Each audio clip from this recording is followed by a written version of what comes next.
Hello students, I welcome all of you on my YouTube channel. बहुत ही important lecture ये होने वाला है जिसमें हम कैपिटल स्ट्रक्चर के बारे में बात करेंगे। एक एनसीईआरटी का एग्जांपल हम लेंगे और मैं एक लेक्चर और रिकॉर्ड करूंगा जिसमें आपको और थोड़े से न्यूमेरिकल्स इसके बेस पे प्रैक्टिस करवा दूंगा। कंसेप्ट को पहले समझते हैं। एक कंपनी को जब लॉन्ग टर्म इन्वेस्टमेंट करनी होती है तो उनको ये डिसाइड करना होता है कितना फंड डेट से रेज करें, कितना फंड इक्विटी से इशू करें। दोनों के अपने फ़ायदे हैं, अपने नुकसान हैं। रिस्क के हिसाब से डिसाइड करना होता है कितना पैसा डेट से रेज करें, कितना पैसा इक्विटी से इशू करें। अब ये जो एग्जांपल है ना, इसमें कंपनी को 30 लाख रुपीस की रिक्वायरमेंट है। How much fund they need? 30 lakh rupees. And if they will borrow it, मतलब डेट, अब चाहे वो डिबेंचर्स इशू करे या बैंक से लोन ले, तो कितना रेट ऑफ इंटरेस्ट उनको पे करना पड़ेगा? 10%। ये हमारी एजम्पशंस है। मतलब इसकी वर्किंग को समझने के लिए कुछ एजम्पशंस को समझ लो, फिर वर्किंग भी समझ में आ जाएगी, है ना। कुछ चीज़ों को पहले बेसिक समझने पड़ते हैं मेन बात करने से पहले। Earning before interest and tax मतलब प्रॉफिट, डेप्रीसिएशन, सैलरीज, वेजेस सब निकालने के बाद जो कंपनी के पास बचा वो 4 लाख। ये उनकी क्या है? एक एस्टिमेशन है। ये earning before interest and tax वो एस्टिमेट करके चल रहे हैं कि जब वो 30 लाख रुपए इन्वेस्ट करेंगे, सपोज करो किसी मशीन को खरीदने में, और उस अमाउंट को इन्वेस्ट करने के बाद 1 साल के बाद जो प्रॉफिट आपको होगा वो होगा 4 लाख रुपीज़। अब ये सब मिलाकर प्रॉफिट है, इसमें सिर्फ वो मशीन थोड़ी काम करेगी, लेबर भी है, सब कुछ मिला के काट पीट के आपके पास 4 लाख रुपए का प्रॉफिट बचेगा। अब 3 बातें, अगर आप सारा फंड इक्विटी से इशू कर दो, मतलब डेट नील, आपने कोई लोन नहीं लिया, कोई आपने डिबेंचर इशू नहीं करे, आपने 30 लाख के 30 लाख रुपए इक्विटी शेयर होल्डर से इशू करवा लिए। अब दिक्कत ये होगी कि उनको वोटिंग राइट्स देने पड़ेंगे। आप उनको इक्विटी अपनी दे रहे हो, डाइल्यूट कर रहे हो अपनी इक्विटी को, तो कहीं ना कहीं ओनरशिप आपकी कम हो रही है, तो ये नुकसान है। दूसरा नुकसान ये भी है कि आपको अब टैक्स पूरे 4 लाख की 4 लाख के प्रॉफिट पे देना पड़ेगा। आप कोई इंटरेस्ट तो दे नहीं रहे हो, कोई डिबेंचर्स नहीं है, कोई लोन नहीं है, तो जो प्रॉफिट होगा 4 लाख, गवर्नमेंट इस पे पूरा का पूरा टैक्स ले लेगी। टैक्स का रेट कितना है? 30% टैक्स आएगा, ठीक है। दूसरी सिचुएशन आपको ये बोलती है कि आप 10 लाख रुपए का लोन लो और बाकी 20 लाख आप इक्विटी से इशू कर लो। तीसरी सिचुएशन में आप 20 लाख का लोन लोगे और बाकी बचे हुए 10 लाख आप इक्विटी से इशू करोगे। अब हम तीनों सिचुएशन को देखते हैं कौन सी बेस्ट है। तीनों सिचुएशन में हमारी जो earning before interest and tax, short form EBIT, 4 lakh है। पहली सिचुएशन में कोई लोन नहीं लिया तो कोई 10% का इंटरेस्ट नहीं जाएगा। लोन लिया होता तो जितने अमाउंट का लेते उस पर 10% इंटरेस्ट जाता, यहाँ पे 0 इंटरेस्ट, तो हमारा अर्निंग बिफोर टैक्स यहाँ पे 4 लाख है। सेकेंड सिचुएशन में आपने लोन लिया 10 लाख का, रेट ऑफ इंटरेस्ट बीइंग 10%। अब 10 लाख का 10% कितना होता है? 1 लाख। तो 4 लाख में से 1 लाख तो आपको इंटरेस्ट देना पड़ जाएगा बैंक वालों को लोन पे, तो आपका बचा 3 लाख। थर्ड सिचुएशन में 20 लाख का लोन है। Come on, 20 lakh is not a small amount. 10% जब आप इस पे इंटरेस्ट निकालोगे 2 लाख, तो बच जाएगा प्रॉफिट 2 लाख। हाँ जी, 4 लाख यहाँ पे आपका बिफोर टैक्स प्रॉफिट है, ये 3 लाख का प्रॉफिट है, और वहाँ पर आपका सिर्फ 2 लाख है। तो अगर हम ये देखें तो आपका सबसे बढ़िया जो इंटरेस्ट कवर हो रहा है वो सिचुएशन 1 में कवर हो रहा है, क्योंकि इंटरेस्ट है ही नहीं। इंटरेस्ट है ही नहीं तो सबसे बढ़िया कवर भी किस में होगा? फर्स्ट में। अगर हम इंटरेस्ट वाइज देखें तो third situation is the least favourable one. इसको एक चीज़ बोली जाती है इंटरेस्ट कवरेज रेशियो, कि आपका कितना इंटरेस्ट कवर हो रहा है। फॉर्मूला होता है earning before interest and tax divide by interest. तो यहाँ पर तो ये इनफाइनाइट है क्योंकि कोई इंटरेस्ट ही नहीं है। यहाँ पे 4 lakh divide by 1 lakh, that is 4 times. यहाँ पे 4 lakh divide by 2 lakh, that is 2 times. तो 2 बड़ा होता है, 1 बड़ा होता है, या फिर इनफाइनाइट बड़ा होता है, ठीक है। यहाँ 1 नहीं, सॉरी 4 आएगा। So it's 2, it's 4 and it is infinite. तो the best situation is number 1 according to interest. But खाली इंटरेस्ट नहीं देखना, आपको टैक्स भी देखना है, आपको नंबर ऑफ शेयर्स भी देखने हैं। उन सब के बाद जाके आप डिसाइड करोगे कि तीनों में से कौन सी सिचुएशन डिजायरेबल है, कौन सी सिचुएशन दी बेस्ट है। अच्छा, टैक्स अब पे करेंगे गवर्नमेंट को, 30% टैक्स था ना, कितना था? 30%। तो पहली सिचुएशन में तो पूरे अमाउंट पे टैक्स देना पड़ेगा, क्योंकि आपको कोई इंटरेस्ट का एडवांटेज यहाँ नहीं मिलने वाला है। तो 30% 4 लाख का होता है 1,20,000, फिर 3 लाख का 30% हो जाएगा 90,000, 2 लाख का 30% आपका हो जाएगा 60,000। डिडक्ट कर दो, ये है अर्निंग आफ्टर टैक्स, टैक्स देने के बाद। सिचुएशन नंबर 1 में बचा 2,80,000, सिचुएशन 2 में 2,10,000, आखिरी सिचुएशन में सिर्फ 1,40,000। अब यहाँ भी देखकर ये लग रहा है कि सर सबसे ज़्यादा पैसे तो फर्स्ट सिचुएशन में प्रॉफिट कंपनी का बच रहा है टैक्सेस और इंटरेस्ट देने के बाद, दैट इज़ 2,80,000, क्योंकि यहाँ पे इंटरेस्ट नहीं था, खाली टैक्स गया, तो 2,80,000 का प्रॉफिट अभी यहाँ पर है। सेकंड सिचुएशन में 2,10,000 बच रहा है। आखिरी सिचुएशन में इक्विटी शेयर होल्डर को पैसा देने के लिए हमारे पास 1,40,000 रुपये। तो अब आप लोगों को लग रहा होगा कि ये बेस्ट है फर्स्ट वन, बट थोड़ा सा मैं यहाँ पे मार्कर यूज़ करूँगा और आप लोगों को वर्किंग समझाता हूँ कि क्यों फर्स्ट सिचुएशन सबसे ख़राब है। अब फर्स्ट सिचुएशन में अगर हम देखें तो आपने एक भी अमाउंट लोन में नहीं लिया। जब आपने लोन नहीं लिया तो आपने 30 लाख रुपए जो आपने रेस करे वो आपने इक्विटी से रेस करे। और कैसे आपने रेस करे होंगे, 3 लाख इक्विटी शेयर आपने इशू करे और एक शेयर अगर आपने 10 रुपये के फेस वैल्यू के हिसाब से इशू करा तो ये है आपके नंबर ऑफ शेयर्स कि आपने 3 लाख शेयर्स अपने डाइल्यूट कर दिए, एक शेयर बीइंग 10 रुपीज़ का, तो टोटल अमाउंट आ गया जी आपका 30 लाख, जो कि खाली किससे आया है, इक्विटी से आया, क्योंकि आपने लोन नहीं लिया। सेकेंड सिचुएशन में आपने 10 लाख तो लोन ले लिया, बचा 20 लाख, तो 20 लाख के लिए आपने 2 लाख शेयर इशू करे होंगे 10 रुपये ईच के हिसाब से, तो आपका 20 लाख इक्विटी से आया होगा। थर्ड सिचुएशन में 20 लाख का लोन है, बचा 10 लाख इक्विटी के लिए। ये दोनों अब इक्विटी के बारे में ही हम आपके साथ बात कर रहे हैं। तो थर्ड सिचुएशन में आपने 1 लाख शेयर इशू करे, एक शेयर 10 रुपये का, तो टोटल अमाउंट 10 लाख आया होगा। ये हम कैसे निकाल रहे हैं, फेस वैल्यू बेटा या तो 10 होगी या फिर 100 होगी। अगर कैपिटल करोड़ में है तो आप फेस वैल्यू इक्विटी शेयर की 100 मान लेना, और अगर अल्टीमेटली कैपिटल आपकी लैक्स में है तो आप फेस वैल्यू एक शेयर की 10 रुपीज़ मान लेना। और अगर क्वेश्चन में लिखा हुआ है कि एक शेयर कितने रुपीज़ पे इशू हुआ था, क्या उसकी फेस वैल्यू है, तो वही लेना। अब 30 लाख रुपए हैं, अब अगर सारा अमाउंट इक्विटी से इशू हुआ और अगर मैं बोलता हूँ कि फेस वैल्यू 100 है तो 30,000 शेयर्स इशू हुए होंगे। बट अगर मैं बोलता हूँ कि लैक्स में वैल्यू है तो एक शेयर की वैल्यू 10 रुपये कर दो, 3 लाख शेयर कर दो, ठीक है, और लोग खरीद पाएंगे शेयर, तो 3 लाख शेयर, एक शेयर 10 रुपये का, 30 लाख रुपये आ गए। बट सेकेंड सिचुएशन में क्वेश्चन में लिखा हुआ है कि 10 लाख का लोन भी है, बचा कितना, 20 लाख। उस 20 लाख को रेस करने के लिए 2 लाख शेयर इशू करो, एक शेयर 10 रुपये का कर दो, 20 लाख रुपये आ गए। आखिरी सिचुएशन में 20 लाख का तो लोन है, बचा 10 लाख। उस 10 लाख के लिए 1 लाख रुपए का आप लोगे इक्विटी नंबर ऑफ शेयर्स और 10 से उसको मल्टीप्लाई कर दोगे तो 10 लाख रुपए इक्विटी से आ गए, क्योंकि 20 लाख रुपए का लोन आप उठा चुके हो थर्ड सिचुएशन में। तो ये तीनों सिचुएशन है। अब ये मैंने आपको क्यों बताया, पहली सिचुएशन में बेटा 3 लाख शेयर्स हैं, सेकेंड सिचुएशन में 2 लाख शेयर हैं और थर्ड सिचुएशन में 1 लाख। ये नंबर ऑफ शेयर्स है, ये अमाउंट नहीं है। पहली बात जो इक्विटी से रेज करा जा रहा है, ये नंबर ऑफ शेयर्स है। फिर जब हम इसको इनकी फेस वैल्यू के साथ मल्टीप्लाई कर देंगे तो निकल कर आ जाएगा कि कितना अमाउंट इक्विटी से रेज करा गया। तो ये नंबर ऑफ शेयर्स है, ठीक है, फेस वैल्यू से मल्टीप्लाई करके इक्विटी आती है, जिसमें हमें इंटरेस्ट नहीं है। हमें किसमें मेन इंटरेस्ट है, in this 3 lakh, 2 lakh and 1 lakh, क्योंकि ये नंबर ऑफ शेयर है, जो प्रॉफिट है वो इनमें डिस्ट्रीब्यूट होगा, ठीक है। बाकी तो क्योंकि लोन है, मेनली नंबर ऑफ शेयर कितने हैं, पहले में 3 लाख, दूसरे में 2 लाख, तीसरे में 1 लाख, यहाँ से हटाओ, याद रखना 3 लाख, 2 लाख, 1 लाख, ये नंबर ऑफ शेयर है।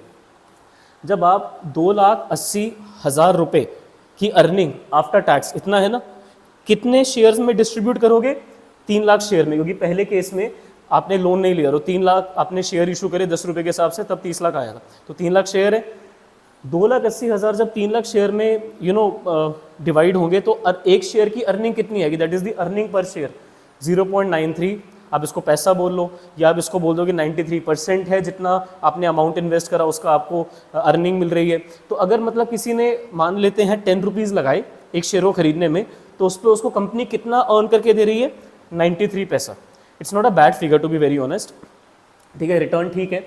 सेकेंड सिचुएशन में उनकी जो अर्निंग आफ्टर टैक्स है वो 2,10,000 रुपये है, क्योंकि उनका इंटरेस्ट भी था, लोन लिया था उन्होंने, तो टैक्सेस देने के बाद, इंटरेस्ट देने के बाद उनके पास कितना पैसा बचा था बेटा जी, 2,10,000 रुपये।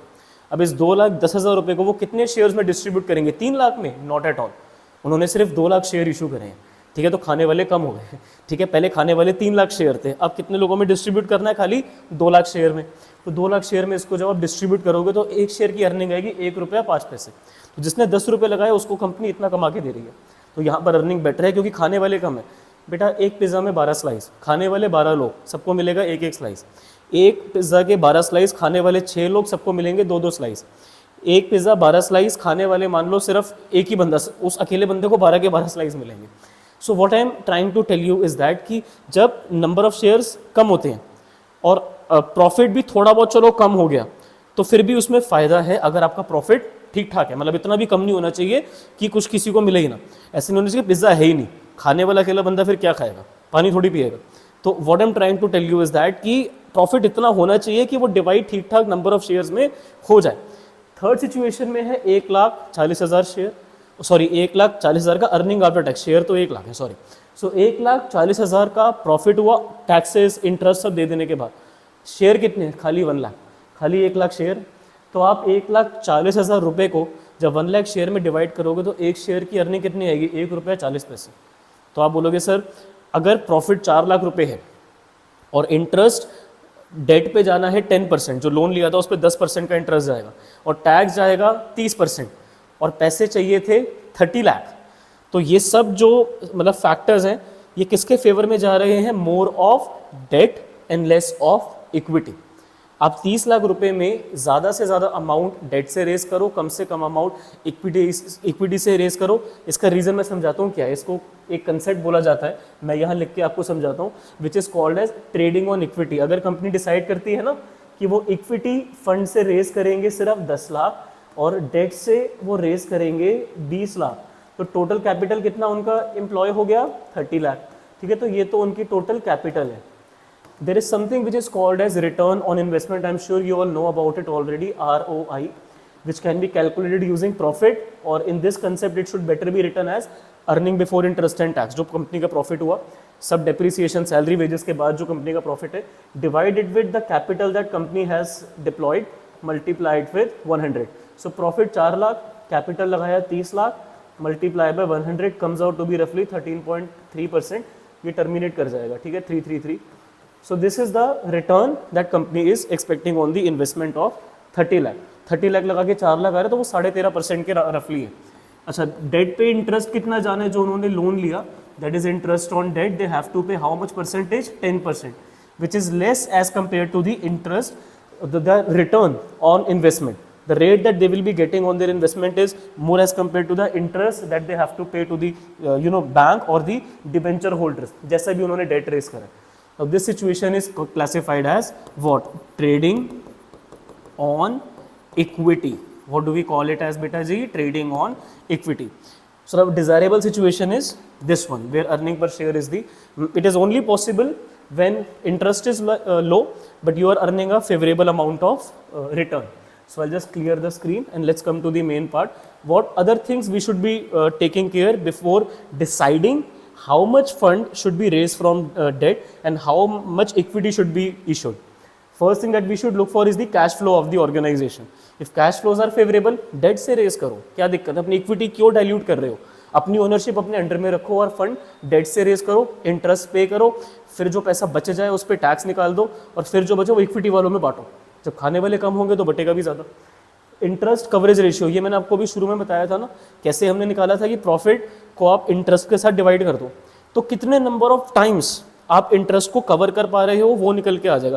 पहले केस में 4 लाख रुपए कमाए, इंटरेस्ट कितना गया, कुछ भी नहीं, तो इनफाइनाइट मतलब बेस्ट है उस हिसाब से तो देखा जाए, पर खाली इंटरेस्ट कवरेज रेशियो नहीं देखा जाता। अब ऐसे तो थर्ड सिचुएशन में 2 लाख का इंटरेस्ट गया, प्रॉफिट था 4 lakh, numerator 4 lakh, earning before interest and tax, denominator interest 2 lakh third situation में, तो आपने 2 टाइम्स अर्न करा, तो वो पहली सिचुएशन से थोड़ा खराब है। बट ओवरऑल अगर हम बाकी सब भी देखेंगे तो थर्ड सिचुएशन बेस्ट निकल कर आई थी ना। जैसे कॉस्ट ऑफ डेट 10% है, जो कि बहुत ज़्यादा नहीं है, क्योंकि आप 4 लाख रुपए कमा रहे हो 30 लाख रुपए लगाने के बाद, तो why you are planning to use equity, debt से रेस करो ना, क्योंकि cost of debt is low. And then cost of equity, कितना अर्निंग पर शेयर आप प्लान कर रहे हो।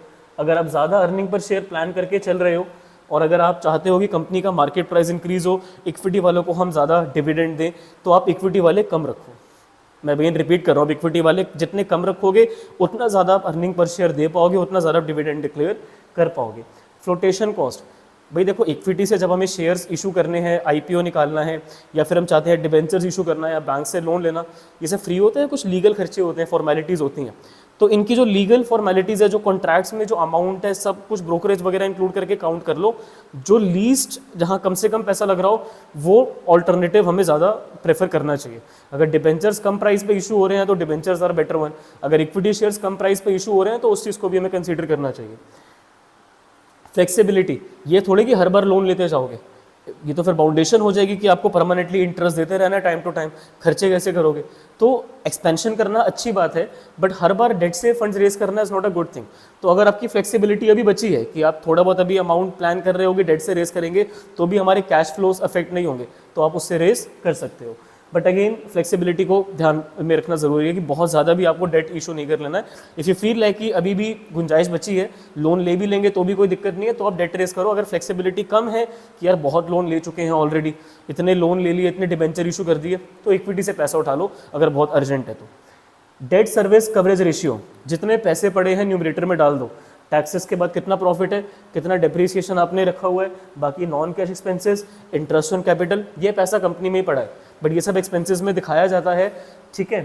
तो ये पैसा भी है हमारे पास कंपनी में। डिनोमिनेटर में जो हमें पे करना है, प्रेफरेंस वालों की एक्सपेक्टेशंस है, डिविडेंड जाएगा प्रेफरेंस शेयर होल्डर्स को, इंटरेस्ट जाएगा अगर लोन लिया है या डिबेंचर्स इशू करे हैं उन लोगों को, रीपेमेंट ऑब्लिगेशन, कोई लोन वगैरह लिया उसकी पेमेंट इस साल होनी है, तो जो पैसा जाना है डिनोमिनेटर में, जो पैसा पड़ा है वो न्यूमरेटर में। तो देखो कितना टाइम्स आपके पास एक्स्ट्रा पैसा पड़ा है, तो जितना the higher the better. If it is higher तो डेट से रेस करो, इफ़ इट इज़ लोअर तो इक्विटी प्रेफर करो। रिटर्न ऑन इन्वेस्टमेंट, मैंने भी बताया 13.3% का रिटर्न ऑन इन्वेस्टमेंट था। कैसे निकाला? Earning before interest and tax numerator में, डिनोमिनेटर में कैपिटल कितना एम्प्लॉय करा है 100 के साथ मल्टीप्लाई कर दो, ROI निकल कर आ जाएगा। द हायर द बेटर, तो डेट से रेस करना जितना ज़्यादा हो। टैक्स रेट्स, अगर टैक्सेस ज़्यादा हैं तो आपका डेट बेनिफिट दे देगा, क्योंकि पहले इंटरेस्ट कट जाएगा, फिर जो बचेगा उस पर टैक्स लगेगा। बट अगर टैक्स कम है तो फिर आपको इंटरेस्ट के बाद इतना ज़्यादा फर्क पड़ेगा नहीं, ठीक है। तो टैक्स अगर ज़्यादा है तो ऑलवेज प्रेफर डेट, क्योंकि आपको वो बेनिफिट दे देगा। इसीलिए कहा जाता है that is the most cheapest source of long term fund. क्यों ऐसा कहा जाता है? क्योंकि वो एक टैक्स डिडक्टेबल एक्सपेंस है। पहले EBIT होता है ना, फिर उसमें इंटरेस्ट पहले कटता है, फिर टैक्स कटता है। तो interest is a tax deductible expense, पहले डिडक्ट हो जाता है, तो बेटर रहता है। अगर टैक्स ज़्यादा है, डेट से फंड रेज करना उस सिचुएशन में रिस्क दो तरीके के होते हैं, बिजनेस एंड फाइनेंशियल। फाइनेंशियल होता है डेट वालों को पे नहीं कर पाओगे, बिजनेस होता है इक्विटी वालों को रिटर्न नहीं दे पाओगे। रिस्क तो रिस्क है, अगर ज़्यादा है तो फिर आप इक्विटी से रेज कर लो, बेटर है, क्योंकि कमिटमेंट नहीं होती। अगर रिस्क मिनिमम है, business and finance, debt is better. Control, अगर आप चाहते हो कंट्रोल आपके पास रहे, डाइल्यूट नहीं करना, शेयर नहीं करना शेयर होल्डर्स के साथ, डेट से पैसा उठाओ। If you are okay to share your control तो आप इक्विटी इशू करो, क्या दिक्कत है। रेगुलेटरी फ्रेमवर्क, जो भी काम करोगे security exchange board of India के हिसाब से, डिबेंचर से फंड्स रेज करोगे, इक्विटी शेयर होल्डर से फंड्स रेज करोगे, सब कुछ गाइडलाइंस के हिसाब से ही करना है। तो गाइडलाइंस जिसमें ज़्यादा है वो सोर्स उतना कम अट्रैक्टिव हो जाता है। स्टॉक मार्केट कंडीशंस, अब जनरली मार्केट या तो बुलिश होगा या फिर बियरिश होगा। अल्टीमेटली बुलिश चल रहा है तो उस टाइम पे इक्विटी से फंड्स रेज करना ज़्यादा कन्वीनियंट है, बियरिश चल रहा है तो फिर डेट से रेज करना ज़्यादा बेनिफिशियल है। Capital structure of other companies, अपने कॉम्पिटिटर्स का भी ज़रा स्ट्रक्चर एक बार देख लो कि आपके जो कॉम्पिटिटर है उन्होंने कैसे फंड रेज कर रहे हुए हैं, कितनी कैपिटल में कितना डेट है, कितना इक्विटी, या परसेंटेज ही पता लग जाती है एक बार डेट इक्विटी की, तो भी आपको कहीं ना कहीं थोड़ी हेल्प मिल जाएगी। बेटा जी फाइनेंशियल लीवरेज होता है कितना डेट से आपने पैसा उठाया। जैसे सेकंड सिचुएशन में जो ऊपर हमने भी करा उसमें 10 लाख रुपए का लोन था, थर्ड सिचुएशन में 20 लाख रुपए का लोन था, वो लीवरेज था। अब कुएं में से पानी निकालने के लिए एक रोलर लगाना पड़ता है जो कि रोप से खींचते हैं, तब बाल्टी सीधी सीधी ऊपर उठती है। अगर आपने अल्टीमेटली कॉर्नर से बकेट को उठाना शुरू करा, पानी फैलेगा, बाल्टी टकराएगी, पानी नहीं उठ पाएगा। तो पैसा जो चाहिए वो कुएं में है, ऐसा इमेजिन करो। तो उस पैसे को उठाने के लिए शॉर्ट टाइम में लोन इज एडवाइज्ड। सपोर्ट आपको जो कैपिटल में मिल रहा है वो आपको लोन से मिल रहा है। इक्विटी तो आपकी अपनी है, जो ओनर्स आप बना रहे हो इक्विटी डाइल्यूट करके, वो तो कंपनी का पार्ट हो गया, बट डेट वाले आपको सपोर्ट करेंगे आपकी फाइनेंशियल रिक्वायरमेंट्स में। तो वो लीवरेज है, कितना आपने डेट रेज कर रखा है। तो ये फेवरेबल कब माना जाता है, कब आपको डेट ज़्यादा रखनी चाहिए? जब return on investment interest on debt से ज़्यादा हो।